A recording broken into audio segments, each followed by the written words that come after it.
اعوذ باللہ من الشیطان الرجیم، بسم اللہ الرحمن الرحیم۔ قرآن کا پیغام، پارہ نمبر 19، نصف حصے سے آخری تک۔ قوم عاد اور اس کا انجام۔ قوم عاد نہایت مضبوط اور سخت قوم تھی، بہت اونچی اونچی اور عالیشان عمارتیں بناتی تھی۔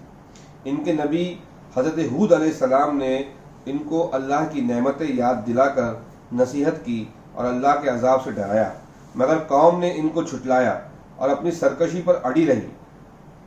یہ کبھی جو نصیحت کی جاتی ہے، یہ عام طور پہ بھی اس بات کو ہمیں سمجھنا چاہیے کہ جب کوئی سمجھدار شخص کسی چیز کو سمجھاتا ہے تو اس بات کو انکار کرنا اور اس پہ جو ہے ایسی روش اختیار کرنا، یعنی اکڑ کی روش اختیار کرنا، جم جانے کی روش اختیار کرنا، یہ انسان کو نقصان پہنچاتا ہے اور سرکشی کرتے ہیں کہ نصیحت دلا کر کی اور اللہ کے عذاب سے ڈرایا، مگر قوم نے ان کو جھٹلایا اور اپنی سرکشی پر اڑی رہی، چنانچہ اللہ تعالیٰ نے ان پر عذاب نازل فرمایا اور انہیں ہلاک کر دیا۔ اس سے پتہ چلتا ہے کہ ہمیں کسی نصیحت پر سرکشی اختیار نہیں کرنی چاہیے، بلکہ عاجزی کے ساتھ۔ پچھلی صفحات میں کیا بتایا اللہ تعالیٰ نے؟ جب ان کو قرآن کی آیت پڑھ کے سنائی جاتی ہے اور نصیحت بیان کی جاتی ہے تو وہ جو ہے کیا کرتے ہیں، اگر کبھی اللہ کی آیت کے ذریعے نصیحت کی جاتی ہے تو وہ سمجھدار انسان کی طرح ان میں غور و فکر کرتے ہیں۔ سو صفات بیان کی نا سورہ فرقان میں کہ جب ان کو اللہ کی آیت کے ذریعے نصیحت کی جاتی ہے تو وہ سمجھدار انسان کی طرح ان میں غور و فکر کرتے ہیں۔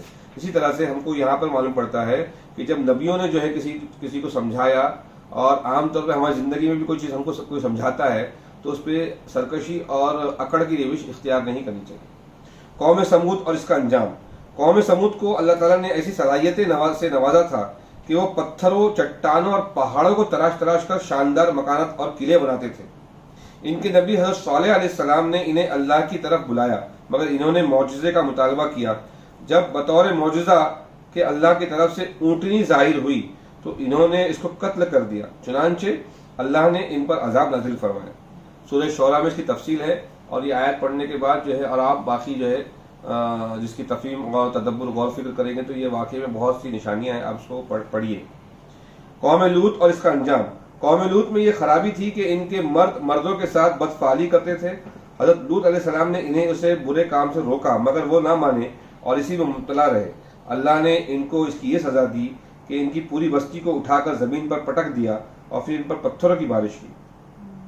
قوم شعیب اور اس کا انجام۔ حضرت شعیب علیہ السلام کی قوم کی عادت یہ تھی کہ وہ ناپ تول میں کمی کیا کرتے تھے۔ حضرت شعیب علیہ السلام نے انہیں اس سے روکا، مگر قوم نے ان کی بات ٹھکرا دی۔ اللہ تعالیٰ نے ان پر آگ کی بارش برسائی اور انہیں بری طرح ہلاک کر دیا۔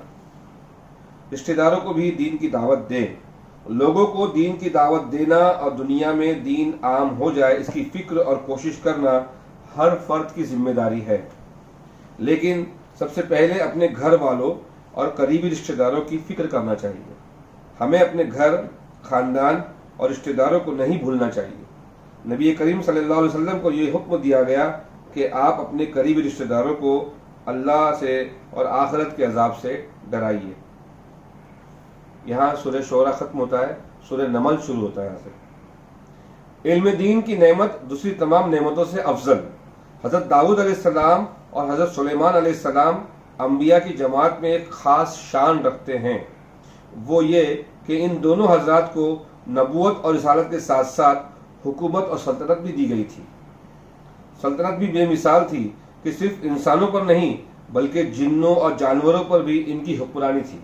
اس کے باوجود سب نعمتوں سے پہلے اللہ تعالیٰ نے نعمت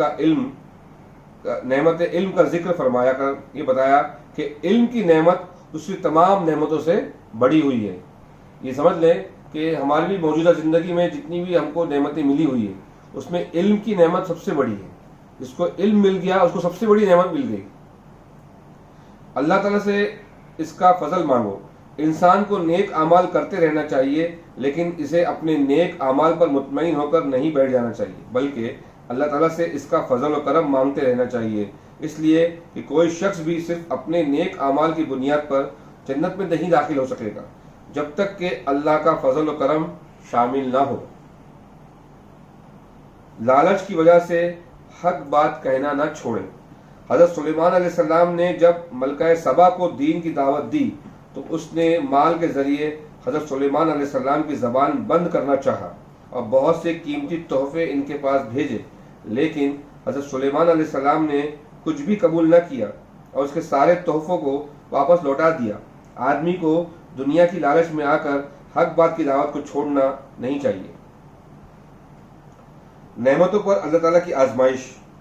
اللہ تعالیٰ انسان کو دنیا میں جو کچھ مال و اسباب دیتے ہیں وہ اس لیے دیتے ہیں تاکہ اسے آزمائے کہ وہ شکر ادا کرتا ہے یا ناشکری کرتا ہے۔